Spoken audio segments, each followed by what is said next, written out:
Hey, we got a very special guest here. He has earned his reputation as America's most trusted fitness professional. In everything he does, Clark puts forth 100% in the hopes that he can benefit men and women who care enough about themselves and the people they love to do what it takes to live the lifestyle. He's a fitness model. He's been on the cover of over 130 magazines, a TV host, starring in movies, marine, fitness coach, and much, much more. We have Clark Bartram here today. Clark, how are you doing? What's up, Jordan? I'm excited, brother. You know, I love listening to my bio because it gives me an opportunity to reflect on, am I really doing that in my life? So thank you for reading that. Absolutely. And how do you feel you're doing on that? Let's just start it there. Brother, I'm on point. I really sat back and I got on kind of the balcony of my life and I observed it from a perspective outside of my ego and my emotion and all that sort of thing. And I do honestly give my best to help other people realize how freaking awesome they are and how much more awesome they could be if they get over some of these self-imposed hurdles that we all place in front of ourselves. So I feel great, man. I'm right there. That's an incredible mission. And Clark is out here to help. It's over 50, right? Anyone over 50? Yeah, you know, I use that as an avatar, as we refer to it in the industry. But I'll help anyone who comes to me, honestly, because the reality is there are a lot of young men in this world who are suffering from things like low testosterone and low self-esteem and loss of confidence and all of these things that aren't necessarily specific to age. It's attacking people on wide levels, specifically because of the world that we're living in, right? We're looking at another lockdown. We're looking at possible losing jobs and all of these things that cause us negative emotions. I'll give you an example. My son right here is struggling with a breakup, right? That's one of the most devastating things that we can encounter. You love somebody and it's no longer there. So right now I'm really focusing on him and he's 26. So it's not, you don't need to be 56. You can be any age. Yeah, I love that. And Clark is helping people really become the best of who they are. So Clark, for you, where did this all start? There's two answers that I give to that question. There's the spiritual one and the business one. The spiritual answer to that is, I feel like this is what I was born and created to do. I honestly feel like God, the creator, put a DNA strand in my human body that requires that I do what I do. Because I honestly, Jordan, can't stop it. If I see somebody in the gym and I see someone struggling, I automatically go into coaching mode or encouraging mode. It's just not something that I try to do. And then the business answer to it would be probably when it was in the Marine Corps that I realized I had the ability and the affinity to speak into people's lives and encourage them to become a better version of themselves. There were two guys in particular who the Marine Corps referred to at that time. I'm sure they don't use this terminology anymore, but as fat bodies. Two guys that were going to get kicked out because they didn't reach the height weight requirement. It was a really odd way of measuring whether someone was overweight or not. Yeah. So my commanding officer came to me and said, "Hey, Bartram, will you help these guys get in shape?" And I really didn't know what I was doing. I was doing pull-ups and push-ups, and that was it, while other guys were sleeping. So I got those guys and started helping them realize that there could be a better version of themselves that wouldn't get kicked out of the Marine Corps because they weren't meeting the minimum requirement. And they made it. That's incredible. And where did this come from inside of you? Like saying that you're doing extra work, keeping people, motivating them. Was there anything as a kid? Maybe it was from my childhood growing up. You know, I had a rough childhood. I can't really pinpoint anything specifically, but when I look back at it now, I really honestly think that there was a protection or a covering put over me that got me to this place in my life because there was something in me that needed to be fulfilled at a later stage in my life.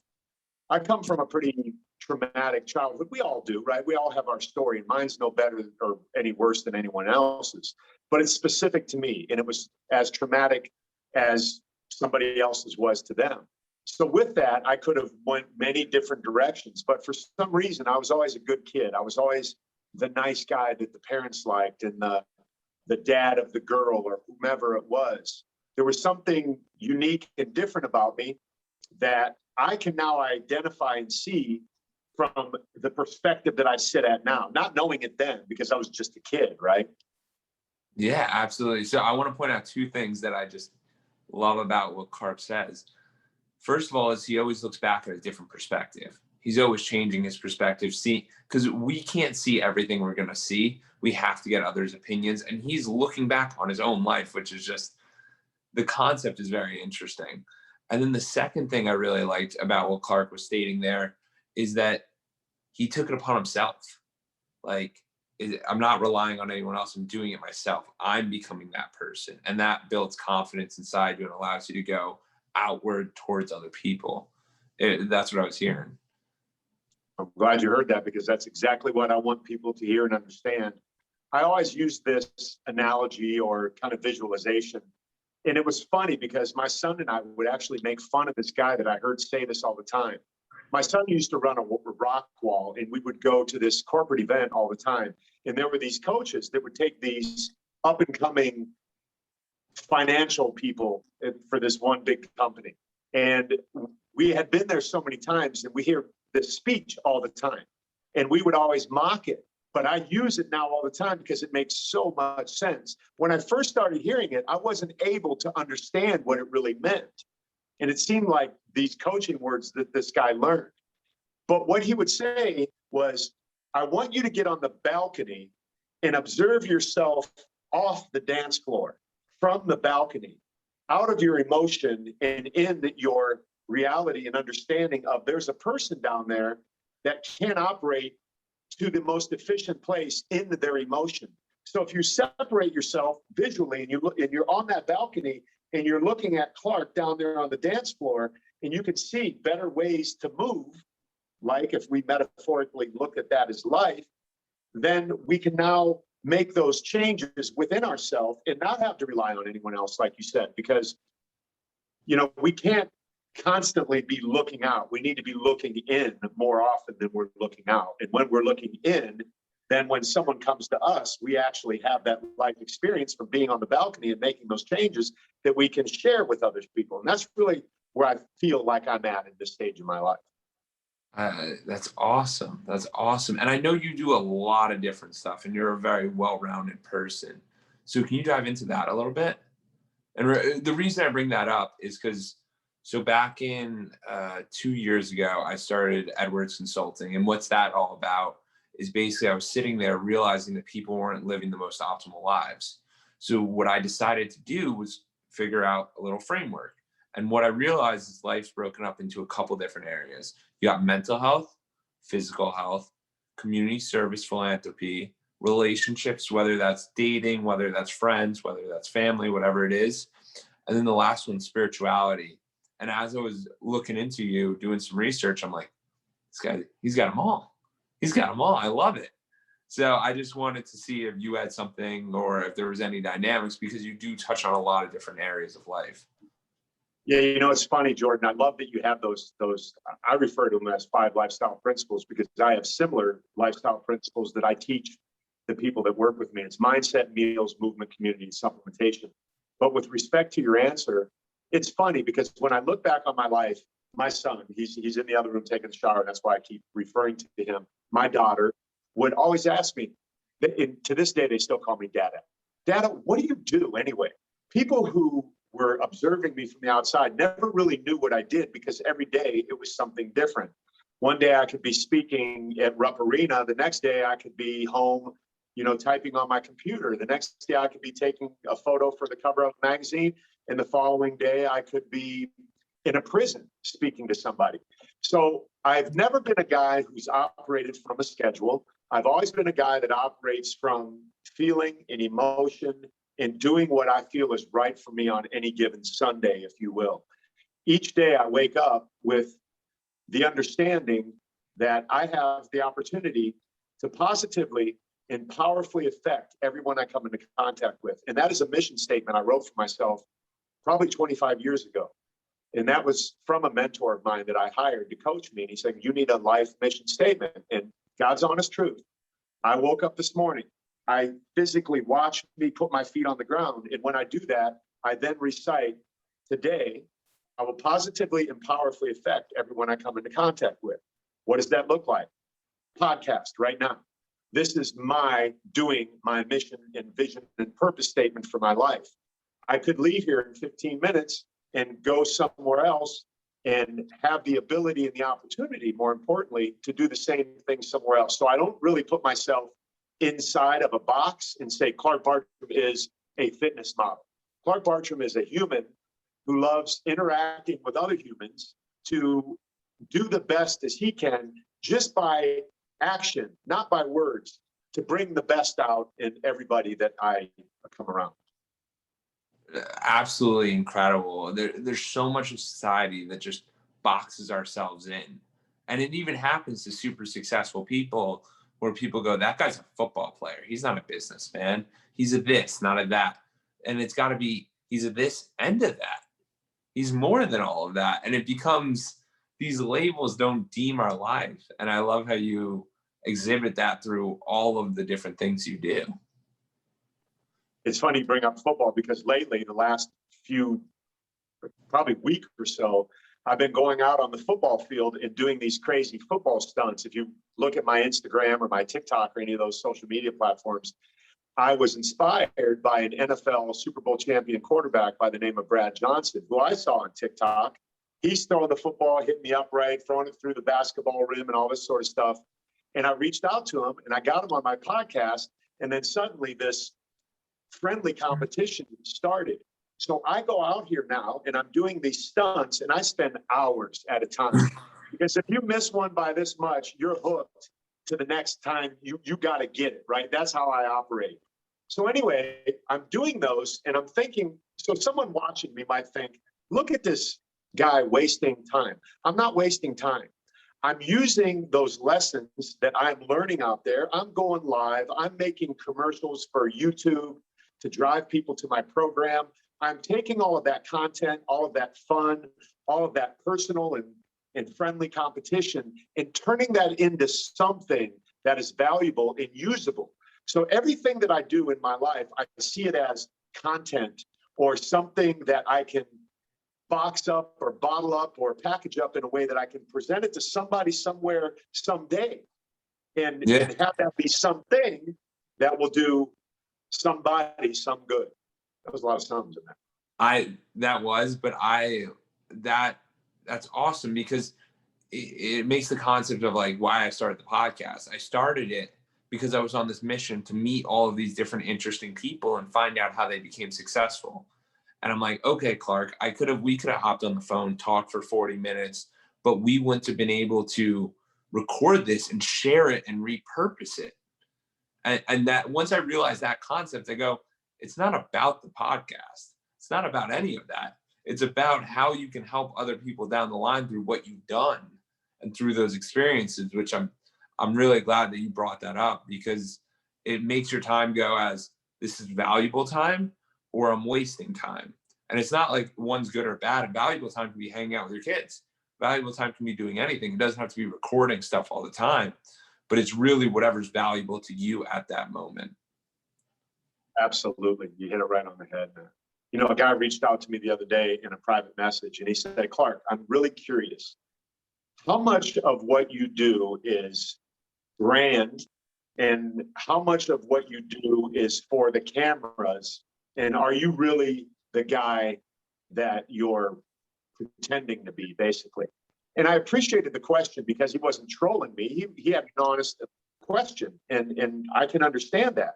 Because when people see me, I'm like, I'm all fired up all the time. I'm running around. I'm crazy. I'm this and that. And my son will tell you that was one of his most embarrassing things about me. When he was playing football, I was the guy running around catching passes and screaming and yelling like a maniac. I operate at a very high level all the time. So my answer to that guy was 100% all the time, it's me. I've got no reason to pretend for anybody because I don't give a F. I don't. And it's because I actually do give an F.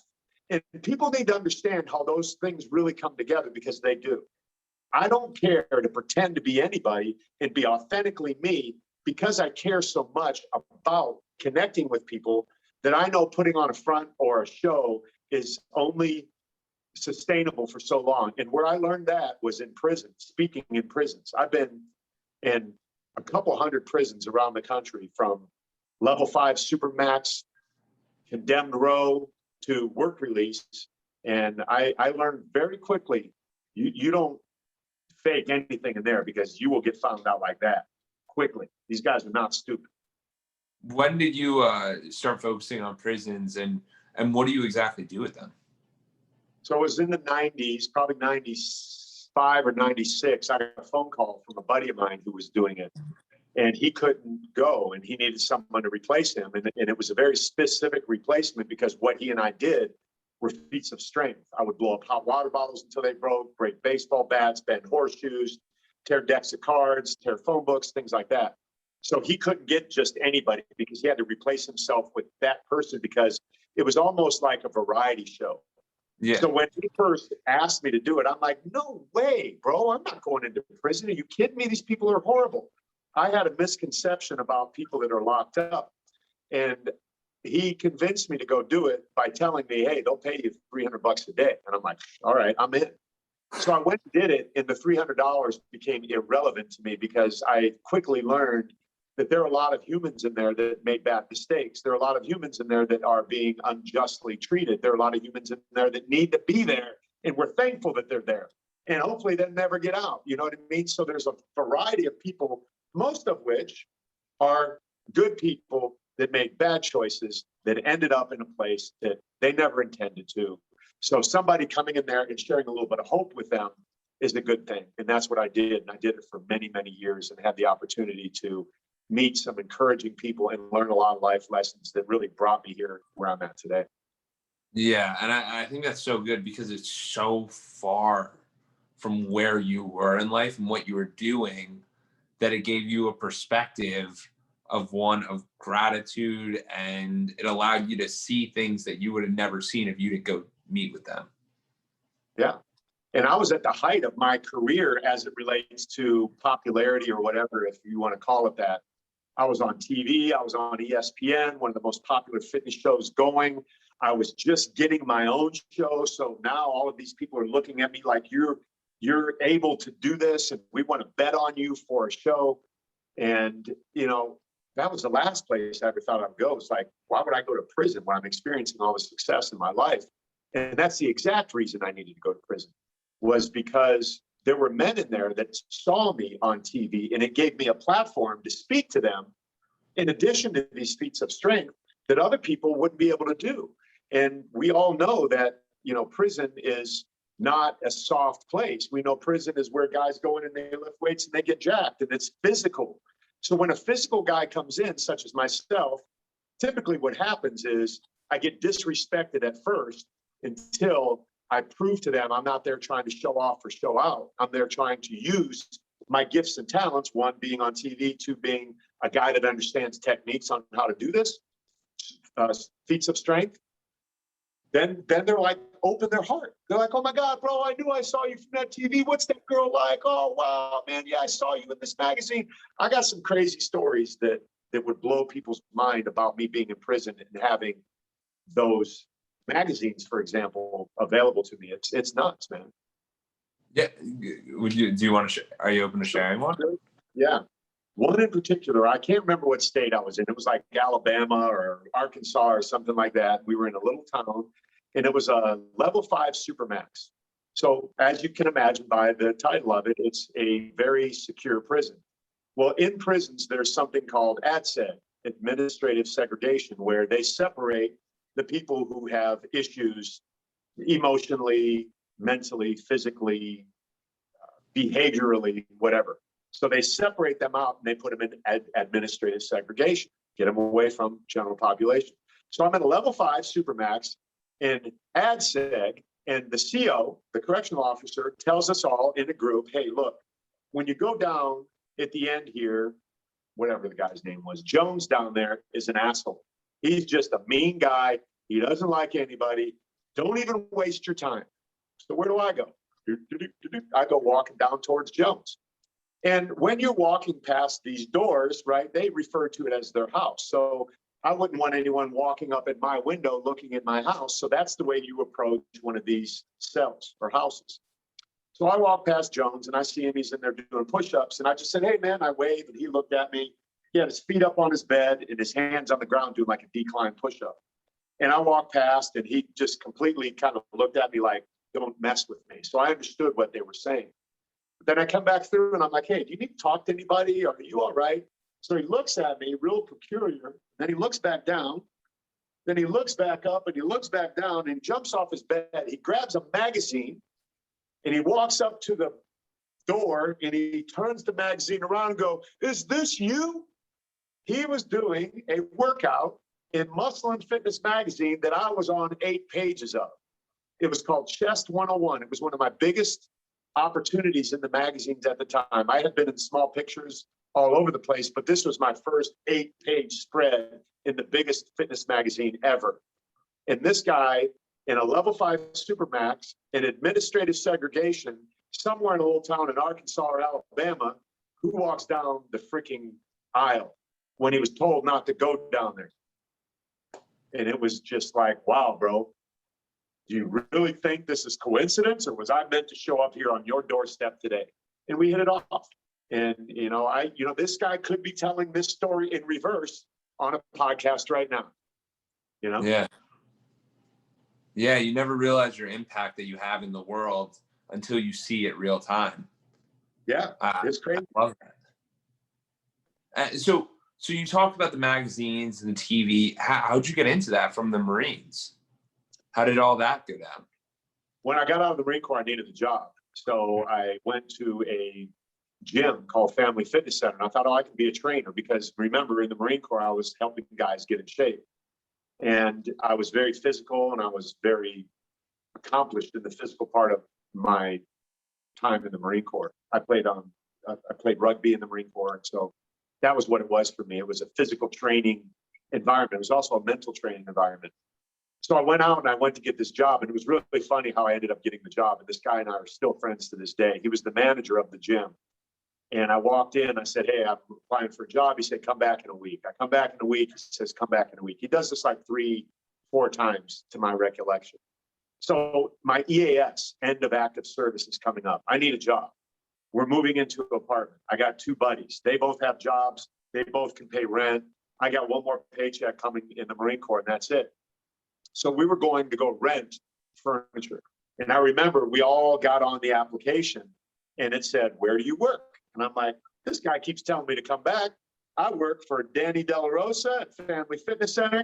I remember the phone number, 439-4404. It just popped in my head. 43, that's crazy. Yeah. And I put it on there. They called him. I walked in the next day. He's like, I like you, man. I like you. You got the job. So that was it. And then I worked my way through and became a sales guy, and then became an assistant manager and a manager, ran my own clubs for a long time. And then that turned into working out and guys saying, dude, you could get buff. You need to do a bodybuilding show. So I did a bodybuilding show, and then that turned into me seeing other guys getting their picture taken. And I'm like, all right, I'm as good looking as them. Why am I not in the magazines? So I started to pursue the magazines, and I want to give you an understanding of how I work. Let's say there were 130 magazines. I don't know the exact count.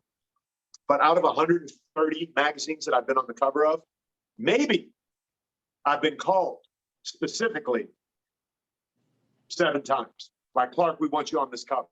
The other 123, I knocked the doors down. I made a statement for myself early in the industry based upon something I heard a guy say.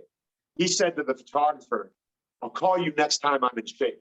I was like, I saw an opportunity. I'm like, what if I'm always in shape? What if I'm the guy that's always in shape? So I stopped bodybuilding and trying to get big and lean and big and lean. And I just stayed ripped all the time. So there were cover after cover that I was on that the first choice wasn't ready for. The second choice wasn't available. And when I got that 8-page spread that ended up in the prison in that guy's hands, I'll never forget it. I was detailing the car. I have a pager. My pager went off and it was an 818 number. And that is LA. That is Woodland Hills. Woodland Hills is where Muscle and Fitness Magazine was. I'm like, oh, wait a minute. So I ran in the guy's office. I dialed this 818, Muscle and Fitness. How can I help you? I'm like, oh, what? This is Clark Bartram. Oh, yeah, Jim Chatta just called you. Let me put you through. Jim Chatta is the art director for Muscle and Fitness Magazine. Here was his exact words. Okay, Mr. Always in Shape, we need you for an 8-page spread in Muscle and Fitness Magazine. We're shooting tomorrow. Are you available and are you ready? How long will it take you to get ready? My cocky response was 30 minutes. I need to shave, you know? And he's like, all right, smart ass. So I go to the shoot the next day, and the photographer who I had made that statement to, who was the one that said that to Jim Chatta, because I had no connection with this guy, he said, this guy's always in shape. If you ever need him, he's always in shape, because that's what I told the photographer. So I walk in, and Jim Chatta's there, and the photographer said he never shows up. So I walk over, he's like, take off your shirt. I take off my shirt, lift it up. There's abs visible right there like they are at 57 today. And he said, okay, have fun. And he left. And that was it. That's incredible. First of all, I love the fact that you go after your own doors, because no one's going to provide you a door to open. Very few. And by that point, you've already made it. And it's funny that you told the camera guy, I'm always ready if you need me. And he remembered that, because I'm guessing most of the magazine people are bodybuilders, right? Well, the models are, yeah, but the photographers are completely opposite. It's shape, but yeah, you know. I'm more referring to the cover people. Mostly are in shape or they're not in shape, which created a great opportunity for you. And I love that you went after that blue ocean. And you're like, I'm done with bodybuilding. I'm always in shape, man. I'm always in shape. Yeah, see, there were no fitness models back then. A lot of people give me credit for kind of being, you know, and I'm not saying this, but some people will refer to me as like the first official fitness model, because I made it a thing for me. Yeah. Like I really decided. And with that photographer, I did the same thing to him. I saw him. I owned a sheepskin sea cover store on the seashore. And I saw him walk into a surf shop next to me. And I'm like, ooh, that's Ralph DeHaan. I went over, I tapped him on the shoulder. He looked around. I said, I'm Clark Bartram. I'm always in shape. If you ever need me, it's exactly what I said. He's like, all right, call me in 30 days. 30 days to the day. I called him up. Hey, it's Clark. You got anything? Nope. Call me in 30 days. I called him in 30 days. And I did this until he said, I got an opportunity for you. And it was a post. It was probably a 3x3 photo of me in Muscle and Fitness. One little 3x3 photo. I'll never forget it. It was a Larry Scott shoulder press. I was leaning at an angle on the dumbbell rack, pressing the dumbbells over my head. That was it. And that was the beginning. But that planted a seed in that guy's mind. So he started telling other people. Then I saw the power of that. And I'm like, ooh, I am onto something. So I started using it more, because I saw that it was actually something that was needed. In sales, we find the need, fill the need, and close the deal. It's no different than any other part of our life. I am still, to this day, doing the exact same thing. I did it yesterday.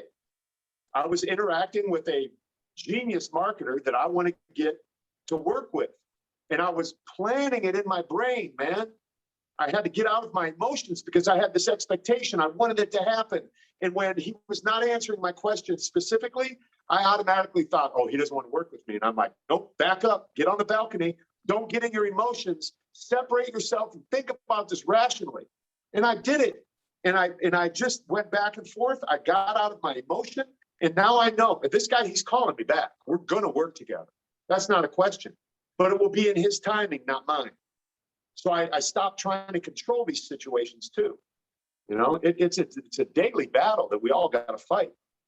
Oh, because the way I like to think about it is, if we're getting in our head, or if we're in our heart and in our mind and able to make a rational decision. If we're in our head, we're overthinking everything.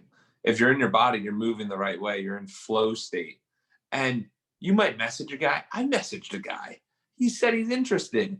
And then he hasn't responded in a couple hours. I can't get worked up. I got to go find 10 more of him that need that as well. So then that's the way I handle that. Like, if you found one marketing guy who's like a maybe, find 4 more. You know what I mean? and just get it building, because then that gets you excited in the different regards. That's how I utilize it. Does that land with you anywhere? I'm gonna do that today. I'm gonna go find 4 more guys and line them up. Yeah, I mean, then you can use them against each other. You can use them together. If anyone works, then you see what's best. And yeah, I mean, because when you put so much in on someone, it's not fair to you. It's not fair to you. Put too much value in on someone, it's not fair to you. So if you can get that value spread across different ways, and the outcome is Clark is going to get a marketing guy, or Clark is going to do a marketing deal, or whatever it is, doesn't matter who the guy is, which is one thing I found that I always use rationally, because you sit there and there's no way, you can't control everyone's life. He might be having a problem right now with his son. Yeah, everyone's got shit going on. There is they're not like, I hate Clark or I hate Jordan, or none of that. It's just, you got to realize that and become objective with life going on. And I love that balcony thing that you keep bringing up. Well, thank you for that. I'm definitely doing that today. I'm a guy who's coachable, and I'm a guy who takes action. And I think that's a big thing. A lot of people aren't action takers, man.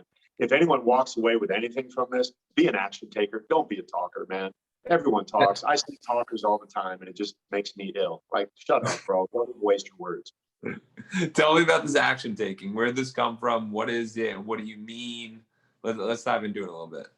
It's not even action, it's immediate action. I always follow it up with that, because there's one thing about taking action. You could take it a week from now, you could take it a month from now. That's called procrastination. I like immediate action. So you said right now something that I see as valuable. Clark, don't put all your eggs in this dude's basket, which I was doing.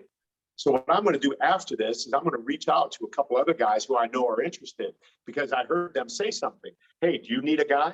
I was actually racking my brain yesterday thinking, who was that? I completely forgot where that conversation was, but it just dawned on me. I know who it was and where it was. And they specifically looked at me and said, Clark, do you need an investor, or do you need a marketing guy? I'm like, yep. Who is he? How do we get him? I'm going to call that guy. When we're done here, well, I'm not going to call him. That's a lie. I'm going to DM him. And I'm going to take action on saying, hey, let's further this conversation. I'm really interested to know who you know and what their level of interest is for me. So that's what, to me, action is about. I see people procrastinate all the time. That just, man, I lose so much patience every day I wake up for people who procrastinate. It drives me bad, man. Yeah. Yeah. I love that immediate action step too, because there's so many times where you might have the knowledge, you have the information, you have the person, and then you'll sit there and just waste your time, and then reach out a couple of days later. And what does that do? That kills the whole momentum you're trying to build on yourself. So I got an interesting question, Clark. You are a guy who's in fitness and you've accomplished a lot. Now, this is something I've always had a question about, because I see a lot of people who are in fitness, great shape, great everything, but they never accomplish it on the business side. Do you know what I'm talking about? And do you know maybe a reason for that? Because I've always questioned that, because I feel like if you are great with your body, you have the discipline and you should be super uber successful in like other things, but I'm not always seeing that align. I was just curious. Well, you're talking to a guy who's experienced that the majority of my life. Yeah. And I think part of the reason, and I could only speak to mine, and this is where I'm going to be vulnerable and real and honest, because I think too often people think, oh, this guy has achieved this much financial success in his life. Now, I have nothing to complain about. I'm very happy with what I have. I live in a beautiful home. I have beautiful cars. I've got, I have what I need, but there's certainly another level that I can reach. And part of what I've done specifically is I've not taken a risk on myself. And I think that could be what most people do, is they play it safe, because if you're in a position like mine, people will see you as a valuable commodity. And if you're viewed as a valuable commodity, you can get money for that commodity. So I personally have taken the easy bet where someone says, hey, we'll give you 20 grand a month to be our spokesperson. You got a 2-year contract. Let's go. So that money becomes money that's very livable, whether it's 10 grand, 5 grand, 20 grand, whatever it is. If it's something that's comfortable and allows you to live your life and do the things that you want to do, then you are not even entitled, you're enabled to not do the things that are necessary. sometimes being painted into a corner and having everything taken from you is the best thing that could happen. And if you read my book, 10 Steps to Conquering Fear and Anxiety, I come very clean about the fact that I had multiple contracts. And one by one, within 10 days of each other, each one went away. And I was left with zero. And then I was faced with, I need to do something with all of what I've learned, all of what I've had, all of what other people have made millions off of. Why can't I? And the answer to my question was, you haven't had the balls to take a risk on yourself. When are you going to step up and do it? So I stepped up and I'm doing it. And I'm building this nanotest brand. And I'm doing it by offering what I love doing, inspiring and enriching people. So my sales funnel, if you will, looks like massive value up front, and then never bug anyone to buy anything from me. I am just me authentically all of the time. And people then know you, like you, trust you. And then they go, dude, how do I buy that supplement that you're selling? I want it. I'm like, you don't need it. I don't recommend that you take it yet. I'm really honest. Like, I have a product that's meant to help men boost their testosterone naturally. I was saying it on live this morning. You will never, ever hear me say, and you can look at recording after recording, you will never hear me say, this product is the end all be all. Just take it and your life will change. Any supplement that anyone takes, mine included, is only as good as the lifestyle that supports it. And I give the men who come to me the lifestyle for free, whether they buy my supplement or not. But most guys have a need. So I found a need, I'm filling the need, and the sale closes itself because I offer massive value up front. So it's working. This business is a thing. It's growing, and that's where the marketing guy comes in. I'm like, okay, all I need to do is get in front of more people. Put me in front of a lot of people. That's why I'm grateful, Jordan, that I'm here with you, because you're going to put me in front of more people. Someone's going to go, shit, there's no denying this dude's the real deal. I got to be around him. I need that energy. I want that enthusiasm. I want that product. I want that coaching. So this is about the time I start really getting revved up in these podcasts, man, because, this is real, man. And when I start talking about the impact that I have in these men's lives, it really affects that DNA strand in me that was designed and put in there and gets it like revving, man. I love that, because that's who you are.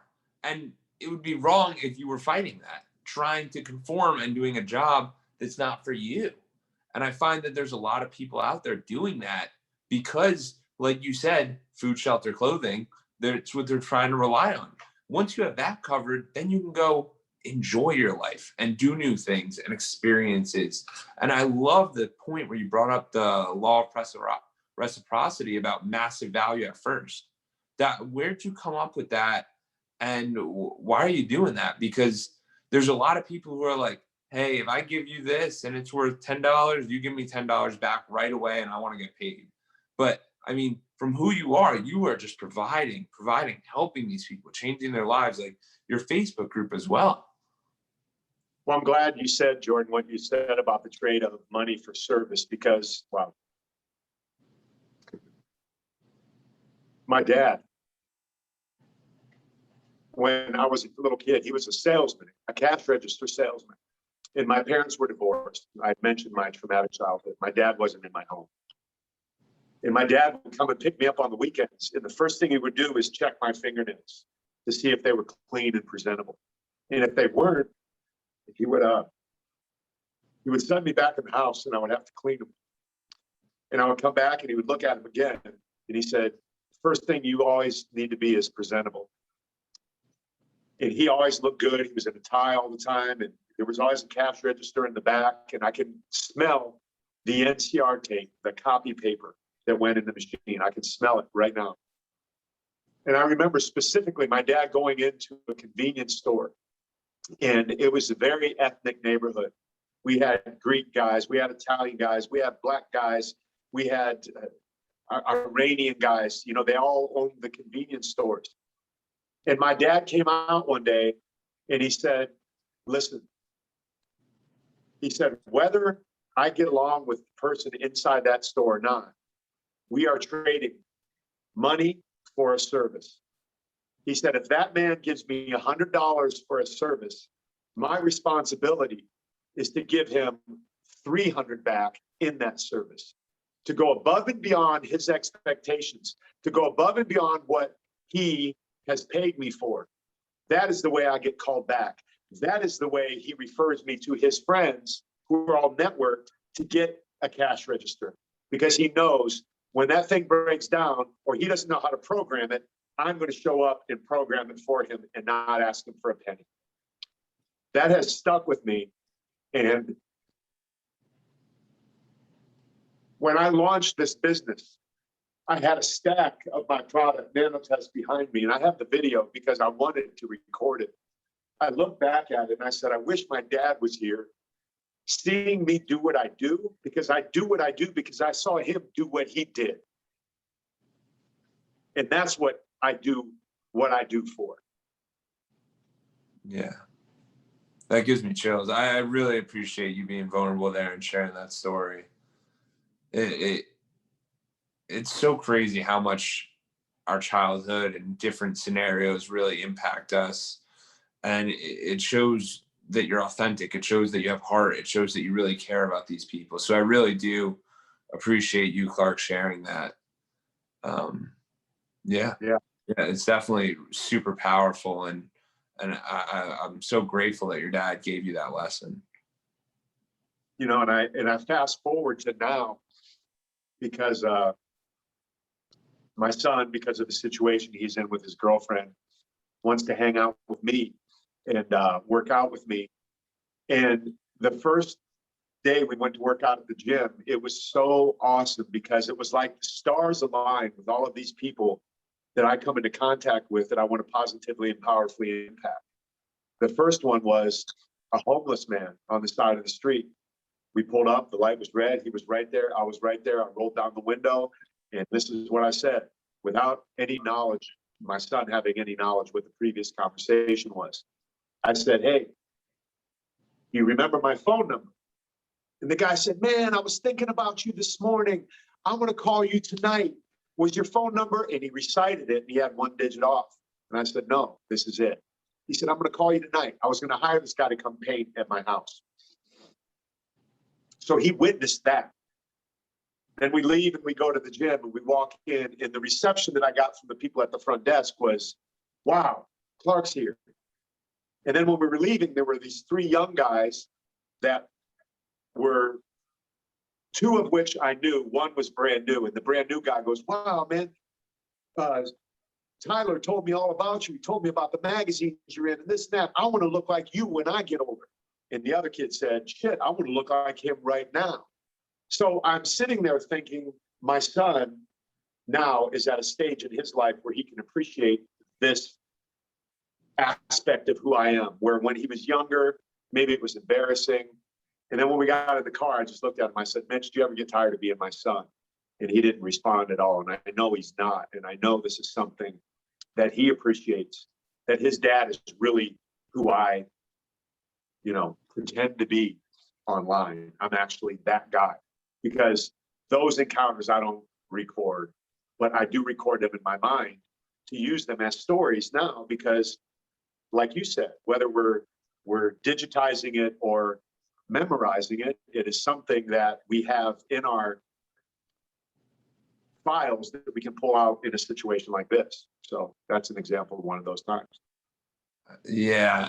And to me, it seems that you're obviously super excited that your son's open to hanging out with you, and that's incredible.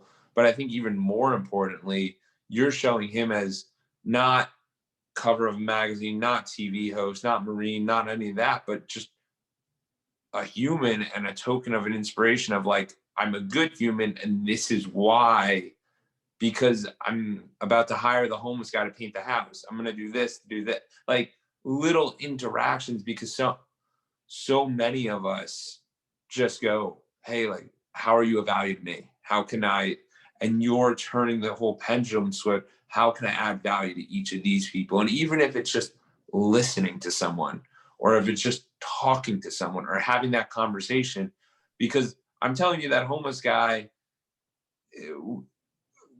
he might feel lonely, but there's many of us that feel lonely, and a smile would change the world to a lot of people. So if you can come in there and be that higher energy, and I'm not talking to Clark right now, I'm talking to the audience and anyone. If you can be that higher energy, people want to be around that. Like the first time I spoke with Clark, I was introduced to him by Jeff Lopes, and Clark hits me with a voice memo, and I almost fell over because I'm like, this guy's energy, I love it. I felt inappropriate texting him back. And then we get on the call and he's like, what's going on, Jordan? How we doing? Bam. And I'm like, I like Clark because the energy transference, he raises me up. And that's something that's so simple for us to do. And there's so many of us that are just caged into our lives and not thinking about Clark's energy is what is amazing about him. Clark's givingness is great. His gratitude is everything. But really, there's so much of what Clark is. And like some people will think it's vice, some people will think it's other things. But there's a lot about Clark that we all have in us. Like it might not be the easiest to get ripped. It might not be the easiest to do that. Like I struggle with that too. But is it okay to have high energy? That's not that hard. Is it okay to smile at people? That's not hard. Is it okay to listen? That's not hard. These are all things that we can all do and change the lives for better. Well, it's like the thing where, thank you, I appreciate you saying that. That's awesome. You know, I've said this before. It's like you might see somebody that the world might not think is attractive. Let's say a girl. It's like, you know, there's something about her, right? There's something about her. And people go like, you really think she's pretty? Yeah, because it's not the physical, it's the energy that person possesses that makes them more attractive. So when we see someone who might be mismatched in our eyes, like, well, that doesn't go together. How did that ugly guy get that good looking girl? Well, maybe that ugly guy's energy outweighs and outperforms the good looking guy's horrible energy. That's a thing. That's the most powerful thing on planet Earth. It's like we can look at a baby and that baby not understand our words yet, but our energy is, oh my God, you're the ugliest little baby I've ever seen in my life. You're so ugly, I can't stand how ugly you are. But the energy is not reflective of those words. So that's what the baby's experiencing. The words are irrelevant, you know? Yeah. And that transcends into being an adult. Yeah. We don't get that, man. And we don't tap into that enough. Yeah. So. I absolutely love that. I actually went to this mastermind event. I know we talked about that last time, a couple masterminds, and I went to this event and it was by Unblinded, and they have this theory. Sean Callagy is the founder of it, or one of the founders, and he talks about this idea of varying your energies. So there's aspirational, Zeus, goddess, and fun. Clark, in this podcast, I have seen the varying of energies. And I know that we just basically brought up that concept, but you vary your energy so no one gets bored with you. Like you just took me to an aspirational place and a goddess place when you told the story about your son, about your dad. Then you go to a Zeus place when you're like, we have to get this done. And you're always in a fun place. So those varying of energies, I would ask anyone to really think about that, because it's a concept that I've been very present to me recently. And if you don't vary, people don't want to be around you. Like people get bored. It's like editing a video. You have to have cuts in that video all the time to keep people's attention. So what you just described was that in an energy form. Yeah. So I love the fact that you mentioned goddess. So now I can segue and brag about my daughter a little bit. She has a business called Goddess Within. And my daughter does what I do, but she uses photography to empower women. And what she does is boudoir photography. And she shoots girls who might have a lower body image than someone who is perfect in our Western culture.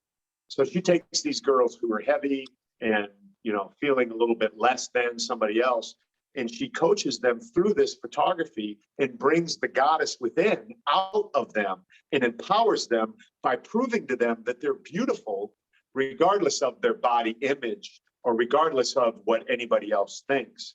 And she really flourished and blossomed during COVID. And she was doing these photo shoots through Zoom calls. She really established herself in the transference of that energy, not even being in the room. So I look at her, I'm like, this girl is a badass, man. This girl is an overachiever. And I look at her and I'm like, wow, I'm so much of a fan of my kids as humans, even more than I am as my kids, right? I look at them operate on this planet being just amazing humans who love people in a different and unique way that's as empowering as what I do. Yeah, and that is mind blowing. I never would have thought anyone could do photography through a Zoom call. And the reason people keep coming back is because your daughter, what's your daughter's name? Taylor. Taylor makes them feel a certain type of way, which they enjoy. Clark, you make me feel a certain type of way that I enjoy. That's why people keep coming back, because they're chasing this feeling. And it might be that Clark helps you with fitness or Taylor helps you with photography, or it might be that you just enjoy their company. Either one, it's pushing you in a better direction and you're better than you were before by entering and being around these people. I love it. Yeah. And I love watching my son. He's struggling to find his place in life. Right now, he is selling solar door to door. And that's a rough game. That's tough. But I see him light up when he gets around little Hispanic kids because he speaks Spanish. He's getting better at it. But there's something that's inside of his DNA strand that loves encouraging and inspiring, not just little kids, but little kids who might be kind of categorized as when he was in Ecuador, he taught kids on the street. There was a marketplace where they brought these kids, and he was the gringo guy that spoke Spanish that took care of these little kids. And when we go ride our bike around here, we live in a pretty Hispanic neighborhood. We go to the swap meet, and it's pretty much all Hispanic. And that's where he flourishes. And when little kids come around, I watch him light up. And I'm like, Mitch, this is real obvious. It's real obvious what you need to be doing. So let the solar game be the catalyst for you to go in and be the guy that creates a school for the Hispanic kids in Escondido that don't get taught right in the public schools because there's not a translator there, whatever you've identified as the issue that you're connecting with. That's your gift. Run with it, So it's freaking awesome, man. It's awesome. And I love that part more than I love my part. It's like watching your kids play sports. You get more excited for them than you ever did for yourself, Yeah, it's that change of perspective. And the other thing is that you're pointing it out that is making me aware of it, that if anyone's lost on like what they should do, look at what makes you smile. And then you might sit there and go, I don't know what makes me smile. I thought that right away too. And then I'm like, well, why don't you go live your life a little bit and just be aware to the fact that there might be something that makes you happy. And maybe those things that make you happy can intertwine. And if that's the case, do more of that stuff that makes you happy, because life is short and it's to be lived and to be enjoyed. And that's something I always tell people when I'm like sit there and think about it for 10 minutes. Like, what do you enjoy doing? Some people will go, I enjoy surfing. I enjoy rollerblading. I enjoy this. I enjoy that. When was the last time you did any of that? Dude, I'm working a hard job. I can't do that anymore. Stop that. Rollerblades, it takes 10 minutes. Put the things on, go up and down your parking garage, go on the street, go anywhere. It's not a big deal. And we don't try to make those moments because we wait till we have a vacation and we have a big day, or we have this and but we need to find those little happiness moments throughout the day. Absolutely. And that's something that people overlook because you had said it, a roof and, the food, shelter, clothing. The food, shelter, clothing. Yeah, that takes priority. It takes priority. And then the next common question is, well, how I can't make a living doing that. But maybe you can. I never would have thought. Like, I remember one day specifically walking up our driveway. We have a pretty long driveway, and I went down, and it was with my son, and I grabbed a check, and I said, "It's amazing. People pay me for being me. Like I get paid to be me." Because I find how to turn these opportunities into money. Like magazine, you know how much you make to be on a magazine cover? No idea. Yeah. Nothing. But here's how I put it in my brain. If a brand will pay $30,000 for a full page ad in Muscle and Fitness magazine, for example, What value does the front cover have? A 80, lot. 100 grand? So I'm now on an $80,000 or $100,000 ad for myself. This magazine thought enough of me to put me on the cover of their magazine to sell to other people, to sell the brands that are advertising inside that magazine. I'm a badass. I was the one chosen out of all these pretty people. They chose me. Why? Because I knocked the damn door down. I let my energy speak for itself. I saw a need, fill the need, close the deal, and I got it done. Now, I can't just walk around and go, hey, I'm on a magazine cover. I got to turn that into money. I got to turn that monetize that? Yeah. A career. And that's what I did. So right now, with the current cover that I'm on, I give that away to every guy who buys my product, NanoTest. I go to the warehouse, I sign it. Jordan, stay strong. Thanks for the great podcast. You're awesome, bro. Love your energy. Clark Bartram. In the box. I'll even do a live while I'm doing that. And if you happen to pop on the live from my group, you will see me signing your magazine, putting it in a box, shipping your product to you. That doesn't happen anywhere else. That goes back to Bill Bartram saying, if someone pays you money for something, son, you give them back double or triple in value. Do you understand me, boy? Yes, sir. Yes, sir. That's that in action. Yeah. Yeah. And I love that because they're seeing it real time happen. Then they get it and they might go, holy shit, Clark cares. Clark cares, and he cares a lot. And it's not about the money. It's about, because there's probably a much more efficient way to do it, in which case you don't sign the magazine, but that's not a value add to them. Yes. That's exactly my CFO 3 months ago, Clark. We don't really need to ship NanoTest in a box that's 12 inches long. We can get a much cheaper shipping if we put it in a box that only fits that. I said, but then I won't be able to put the magazine in there.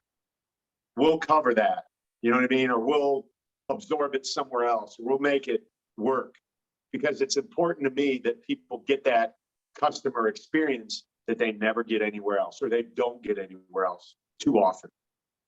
Yeah, I absolutely love that. So Clark, I know our time's coming to an end. Where can people find you, reach you? Where can they get nanotech? Where does all this occur?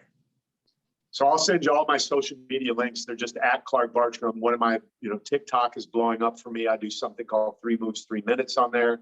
So it's at Clark Bartram. Instagram is at Clark Bartram. NanoTest is nanotest.co.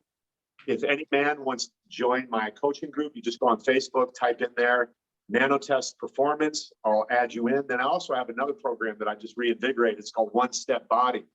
So you can go to onestepbody.com/join and join that group. That's for women, that's for kids, that's for anybody. And I teach people how to get in shape one step at a time. We don't overcomplicate it. We keep it simple. I love that. Clark, I appreciate you. I appreciate the stories. I appreciate the insight. This has been a lot of fun. Thank you. It's been great, bro. I'm sweating. I got so fired up, man. I just felt my body temperature increasing, man. So the energy exchange was awesome. I appreciate this so much. I can't wait to watch it, listen to it, share it with everybody. Awesome. Thank you, Clark. All right, bud.